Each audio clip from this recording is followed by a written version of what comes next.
आपण आता पाहणार आहोत श्री गुरुचरित्राचा 10वा अध्याय। श्रीपाद श्रीवल्लभांच्या अपरंपार कृपा, भक्तवत्सलता आणि दृश्य संरक्षणाचा अद्भुत प्रसंग। सिद्धनामधारक सांगतात की श्रीपाद श्रीवल्लभ हे साधे सुधे मानव नसून अनंत रूपे धारण करणारे विश्वव्यापी परमेश्वर परमात्मा आहेत। भक्तांना तारण्यासाठी ते अवतार धारण करतात आणि आजही कामधेनू सारख्या पवित्र कुर्वपूर क्षेत्रात अदृश्यरित्या वास करतात।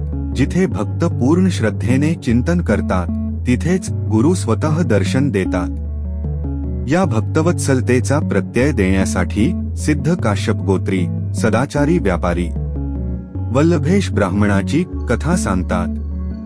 वल्लभेश दरवर्षी श्रीपादांचे दर्शन घेण्यासाठी कुर्वपुरात जात असे आणि व्यापारात चांगला नफा मिळाला तर 1000 ब्राह्मणांना भोजन देण्याचा संकल्प त्याने केला होता।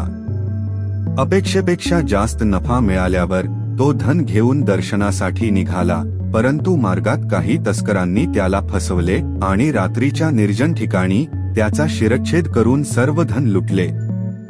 भक्तांचे कैकवारी असलेले श्रीपाद तात्काळ भस्मांकित जटाधारी त्रिशूल व खटवांग धारण केलेल्या शंकरासारख्या तेजस्वी उग्र रूपात प्रकट झाले आणि त्रिशूळाने सर्व चोरांचा वध करून एका निरपराध चोराला वाचवले।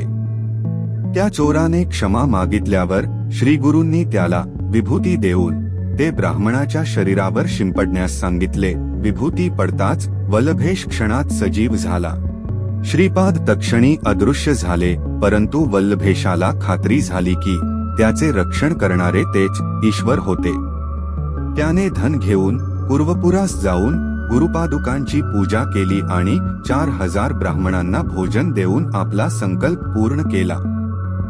सिद्ध शेवटी सांगतात, श्रीपाद कुर्वपुरात गुप्त रूपाने राहिले असले तरी पुढे नृसिंह सरस्वती म्हणून ही गुरुकृपेची महिमा तुम्हालाही जाणवली असेल तर एक लाईक नक्की करा।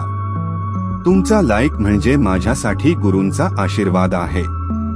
बोला महाराज श्री स्वामी समर्थ। जय जय स्वामी समर्थ।